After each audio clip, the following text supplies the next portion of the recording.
Elecciones que renunció para denunciar todas las irregularidades y todos los visos de fraude que él había encontrado desde el interior de este organismo. Buenas noches, magistrado Arce. Buenas noches, Beto. Muchísimas gracias por tu reiterada invitación. Aquí está. Gracias a usted por concedernos esta nueva entrevista.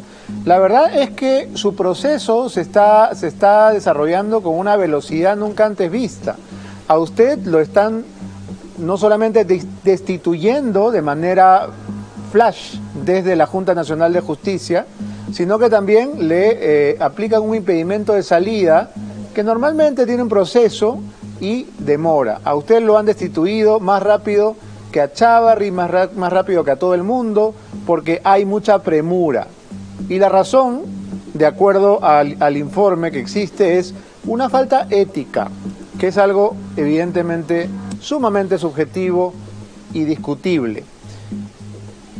¿Qué cree usted que está pasando y cuáles son las medidas que ha tomado su defensa? Bueno, en primer orden, permítame señalarle lo siguiente. El día de ayer se ha verificado la audiencia a la que ha concurrido mi defensor. En mi concepto ha hecho una brillante presentación. La diferencia que yo encuentro entre la posición del representante del Ministerio Público y la defensa en sus intervenciones podría resumirse en un castellano simple, que la inexperiencia de este joven fiscal lo ha llevado a cometer gravísimos errores que no ha sido observado por el señor juez. ¿Cómo cuáles? Le pongo un solo detalle. Usted, como yo, como todos los peruanos, sabemos la diferencia que significa una declaración de impuesto predial y el monto que eso significa, y la diferencia con una tasación o la valorización comercial de un inmueble.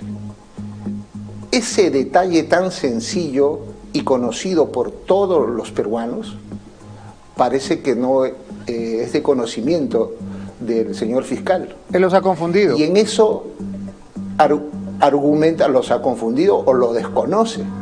Y eso es gravísimo para la impartición de justicia en el país.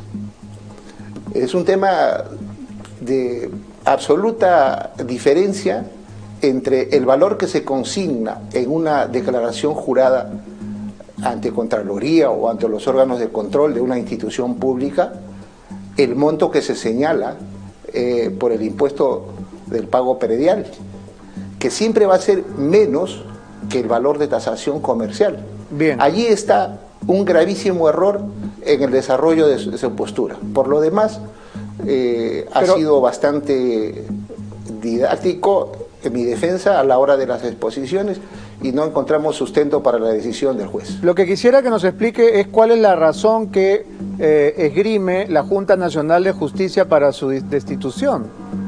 ¿Cuál es la razón medular, la razón principal, doctor Arce? Fíjese, antes de entrar a las precisiones de fondo, porque simple y llanamente diría que no han concluido, la Junta ha transgredido el principio de legalidad, la obligación que tiene todo magistrado, en este caso de la Junta, de actuar bajo los criterios de principios de ponderación, de razonabilidad y de equilibrio en las decisiones. Subjetivo todas las conclusiones a las que arribaron. Pero eso nos podría llevar a hacer de la entrevista solamente todo el tiempo que usted me puede permitir. Pero antes del abordaje de fondo, que es cuestionable en cualquier orden jurídico y en un Estado constitucional de derecho, debo hacerle la siguiente precisión. Yo planteé dos hechos ante la presidencia de la Junta Nacional de Justicia.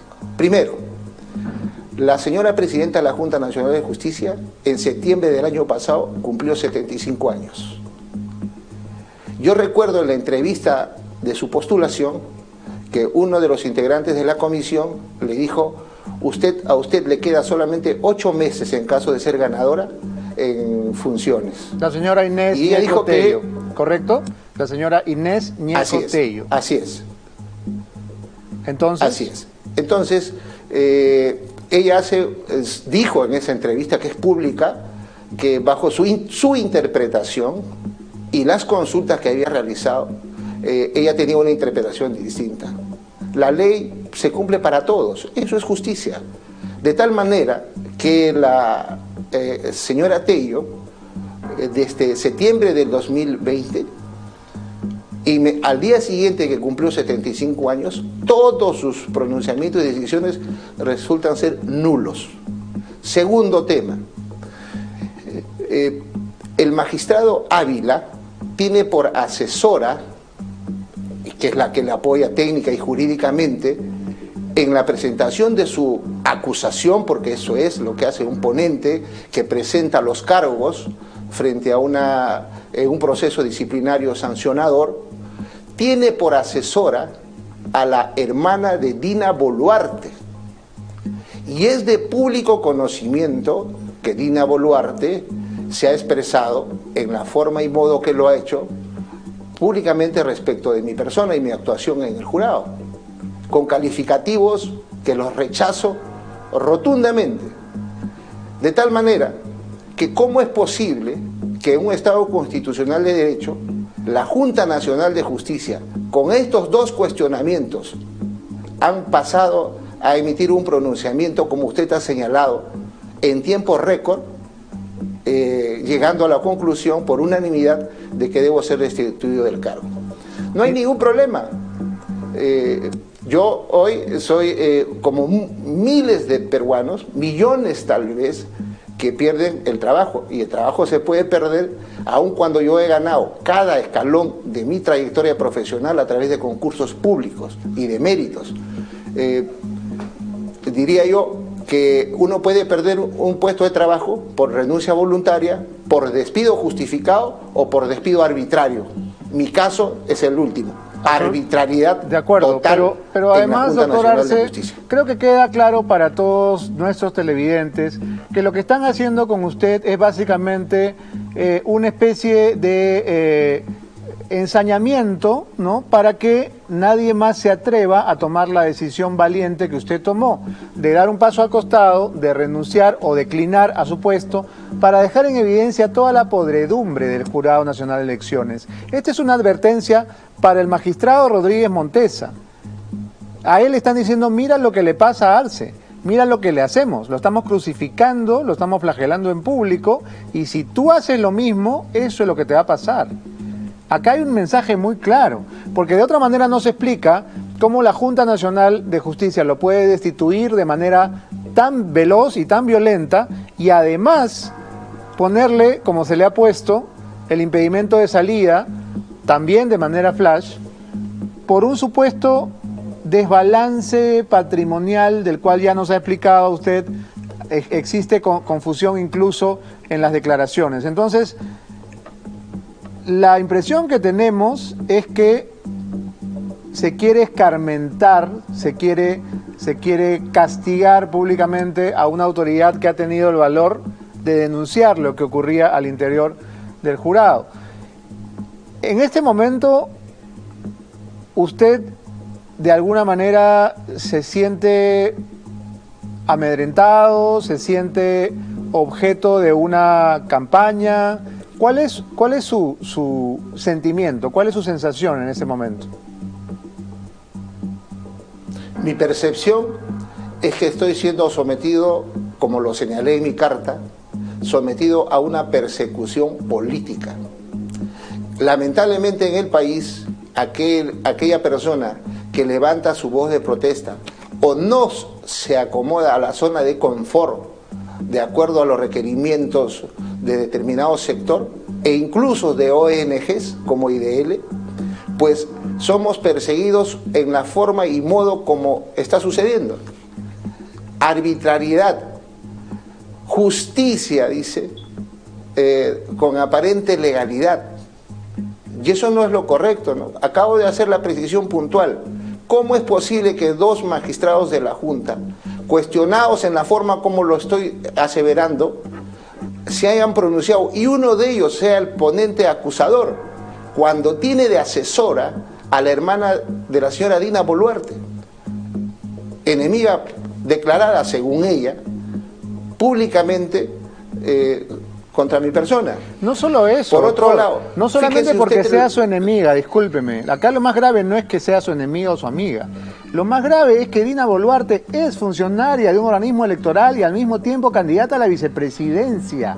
Esto es un horror, esto es una aberración que no se puede sostener ni aquí ni en la China, y aún así ella se puede dar el lujo de pasar por encima de las instituciones, de gozar de absoluta impunidad, de hacer lo que le da la reverenda gana y además enfrentarse públicamente a usted, porque sabe que de esa manera está azuzando al linchamiento que quieren hacer para evitar que nadie más se salga de la fila, que nadie más denuncie la corrupción en la que está metida todo el organismo electoral hasta las orejas. Ese es el problema principal. Ahora, si quieren a usted relacionarlo de alguna manera con los cuellos blancos, discúlpeme que termine la idea. A Walter Ríos, que es uno de los principales acusados en el escándalo de los cuellos blancos del puerto, se tardaron 5 años en destituirlo. ¿Y a usted lo han destituido en cuántos días? ¿En 10? ¿En una semana? Es delirante. ¿Cuántos días han pasado? ¿Cuáles han sido las deliberaciones? Entonces, obviamente hay un ensañamiento contra usted y este es el momento en que usted debería, creo yo, aprovechar esta ventana para decirle al país qué es lo que está ocurriendo para que no continúe esta cacería, esta persecución evidente que se hace desde un gobierno que está aconchavado, ¿no es cierto?, con la inminente corrupción, ¿no?, con la nueva corrupción que está a punto de cambiar el mando entre una y la otra, ¿no? Entonces, tiene usted unos minutos para dirigirse a nuestros televidentes y decirles lo que usted necesita que sepan. Bien, me gustaría que la entrevista continuara porque hay mucho por decir, pero entiendo no hay mucho tiempo, doctor, por eso le estoy dando unos minutos para que usted aproveche el tiempo y se comunique con el país, para que no esté usted aislado y encerrado mientras todo el mundo se ensaña contra usted. Esta es la razón de esta comunicación. Bien, fíjese, yo lamento lo que viene sucediendo en el país. Lamento lo que ocurre frente a un... Fíjese, he sido magistrado por en función pública, cerca de 40 años de servicio en la administración pública, la gran parte de ellos como juez o como fiscal. Y resulta que se hace una cacería política, en mi percepción, simplemente por haber comunicado, haber expresado ante la comunidad los hechos que venían sucediendo en el Jurado Nacional de Elecciones.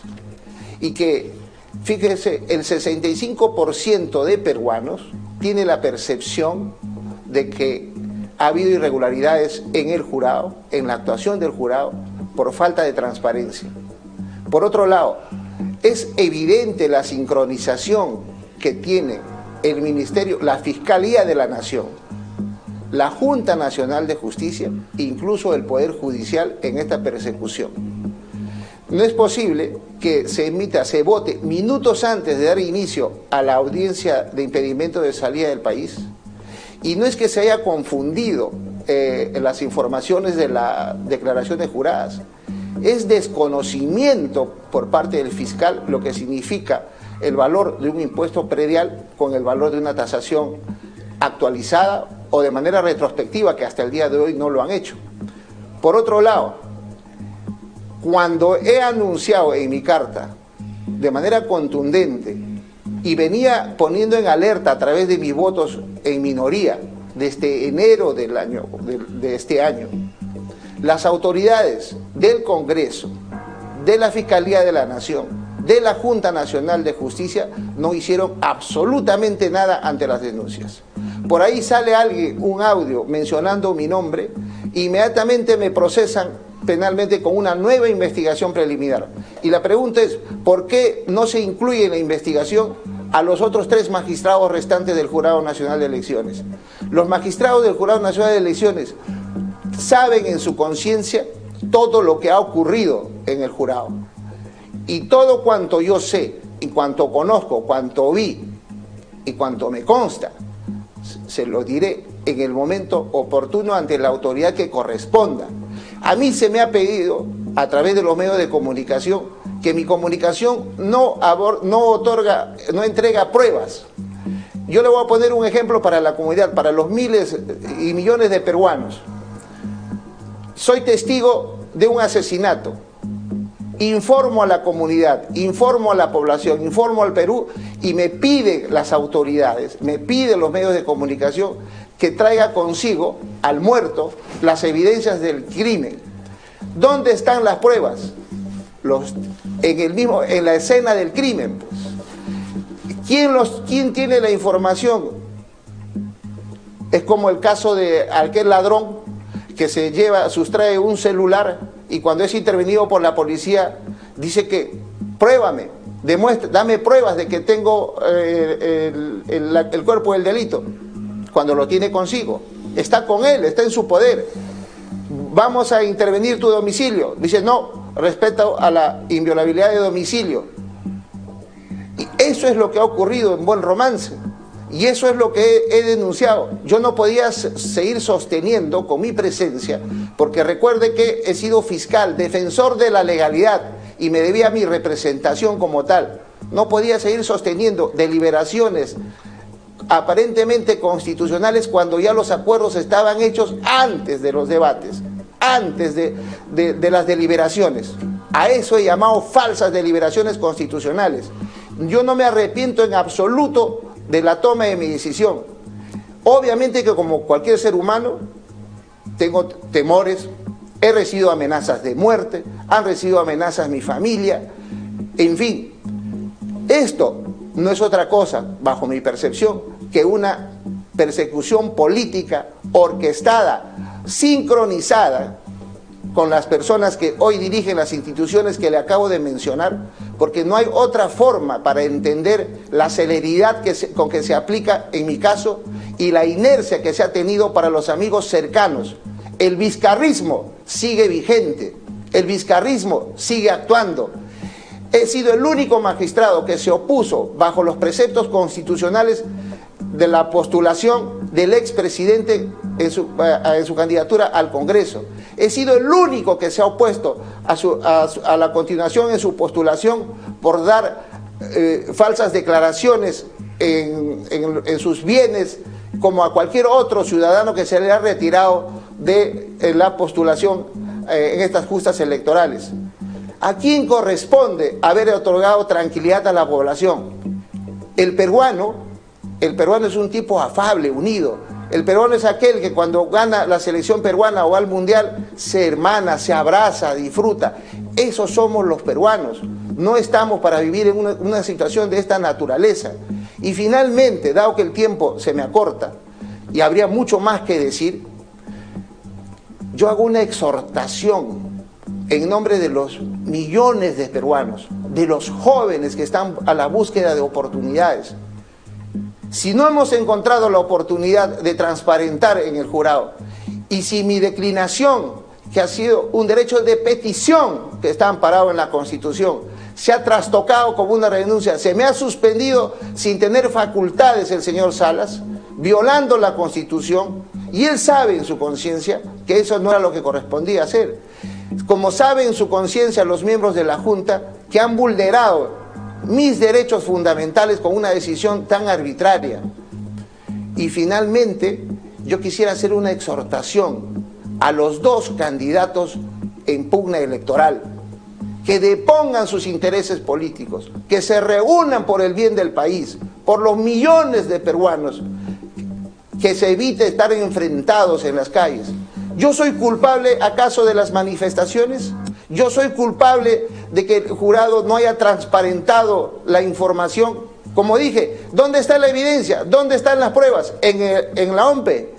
¿Dónde están las tomas de decisiones? ¿Dónde se ha deliberado aparentemente, eso que yo llamo falsas deliberaciones constitucionales? En el jurado. Bien. ¿Cómo me exigen que presente evidencias cuando las evidencias están en la escena del crimen, como lo repito? Doctor Luis Arce, el tiempo nos ha vencido largamente. Y señalo finalmente, muchas gracias por esta respetuosamente exhorto a la despedirnos. señora, permítame 30 segundos, exhorto a la señora Keiko Fujimori, al señor Castillo, a que se reúnan por el bien del país y tomen decisiones trascendentales para poder darle continuidad y gobernabilidad al país. Muchas gracias por esta comunicación, doctor Arce. Tenemos que hacer una pausa y ya regresamos. Pero antes, si deseas renovar tu closet, hazlo con la colección de temporada